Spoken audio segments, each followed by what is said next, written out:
वसल्लम। हमारे आसपास के माहौल में आपने चील कौवे तो बहुत देखे होंगे, और हम चाहते भी हैं कि हमारा शहर, हमारा एरिया इन चील कौवों से पाक हो जाए। बहुत सारे ममालिक में आपने देखा होगा कि ये चील कौवे नज़र नहीं आते, जबकि खूबसूरत परिंदे चहचहाते हुए नज़र आते हैं। मैं इस वक्त FGRF की फूलों की नर्सरी में मौजूद हूँ। ये मंज़र देखकर आँखों को बहुत प्यारा लगता है। अल्हम्दुलिल्लाह, अल्लाह अज़्ज़ा व जल की खूबसूरत नेमतों में से, खूबसूरत तख्लीक़ात में से एक तख्लीक़ फूल है। इन फूलों को देखकर आँखों को फ़रहत मिलती है, दिल को सुकून मिलता है और ज़हन ताज़ा होता है। इस जहन को ताज़ा करने के लिए हम नॉर्दर्न एरियाज़ का सफ़र करते हैं या ऐसे शहरों का सफ़र करते हैं जहाँ ये खूबसूरती पाई जाती है। तो आइए हम भी अपने शहर को खूबसूरत बना सकते हैं। आपको इन फूलों की अफादियत बताते हैं। दरख्तों की तो बहुत अफादियतें हमने सुनी हैं, अल्हम्दुलिल्लाह FGRF के सोशल मीडिया पेजेस पे भी और मदनी चैनल पे भी दरख्तों के हवाले से काफ़ी कुछ आपने सुना होगा। लेकिन इन फूलों की क्या अफादियत है? इनकी क्या सिर्फ खूबसूरती है? ये क्या सिर्फ हमारे दिल को और आँखों को सुकून पहुँचाने के लिए है? नहीं, ऐसा नहीं। ये फूल हमारे इकोसिस्टम का बहुत अहम हिस्सा है। इस वक्त एक लेटेस्ट रिसर्च के मुताबिक दुनिया भर से शहद की मक्खियाँ यानी कि हनी बीज तेज़ी के साथ ख़त्म होती चली जा रही हैं। इसकी एक बड़ी वजह यह है कि हमने फूल उगाना छोड़ दिए हैं, यानी कि फूलों की अफजाइश हम छोड़ चुके हैं। यानी कि हमारा जो फोकस है वो सिर्फ दरख्तों की तरफ जा चुका है। ऐसा ना करें। अपने इकोसिस्टम को बहाल करने के लिए हमें मुख्तलिफ जहादों में यानी कि मुख्तलिफ डायमेंशंस में काम करना होगा।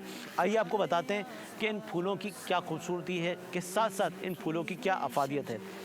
देखने में ये फूल बड़े खूबसूरत हैं, लेकिन आपने देखा होगा कि इसके ऊपर कुछ शहद की मक्खियाँ मुख्तलिफ़ जगहों पर मुझे मंडलाती हुई नज़र आ रही हैं, तितलियाँ भी नज़र आ रही हैं। अब जब इन फूलों के ऊपर शहद की मक्खियाँ आएंगी तो ऑब्वियस है, आप सब समझ गए होंगे कि हनी की पैदावार में इजाफ़ा होगा, यानी कि शहद की पैदावार में इजाफ़ा होगा। और तिब्ब नबवी सल्लल्लाहु तआला अलैहि वसल्लम में शहद की बहुत अफादियत मौजूद है, जो कि आप गाहे बगाहे मुख्तलिफ़ इवेंट्स में सुनते भी रहते हैं। अब इन शहद की मक्खियों को खाने के लिए ये अल्लाह तबारक व तआला का निज़ाम है कि हर एक चीज़ किसी न किसी चीज़ के लिए अफादियत है, उसका लिंक है।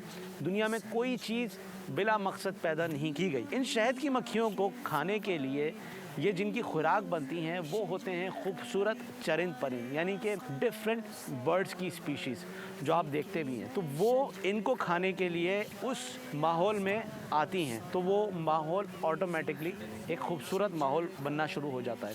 और जब इस किस्म के परिंदे हमारे दरमियान आएंगे तो हमें वो तमाम माहौल जो हासिल करने के लिए हम नॉर्दर्न एरियाज़ का सफ़र करते हैं या खूबसूरत शहरों का सफ़र करते हैं, वही तमाम खूबसूरती हमें हमारे शहरों में मिलेगी। जहाँ तक रही मैंने शुरू में बात की चील कौवों की, तो इनसे भी हम निजात हासिल कर सकते हैं, लेकिन उसके लिए हमें अपनी ज़िम्मेदारी निभानी होगी। और हमारी ज़िम्मेदारी ये है कि हम अपने शहर को साफ़ रखें। चील और कौवे उन इलाकों में ज़्यादा आते हैं कि जहाँ कचरे के ढेर होते हैं, जहाँ पे गलाज़त ज़्यादा होती है। तो अगर हम चाहते हैं कि इनसे हम निजात हासिल करें और हमारा माहौल साफ़ सुथरा हो, तो हम अपने आसपास के माहौल को साफ़ सुथरा रखना शुरू कर दें।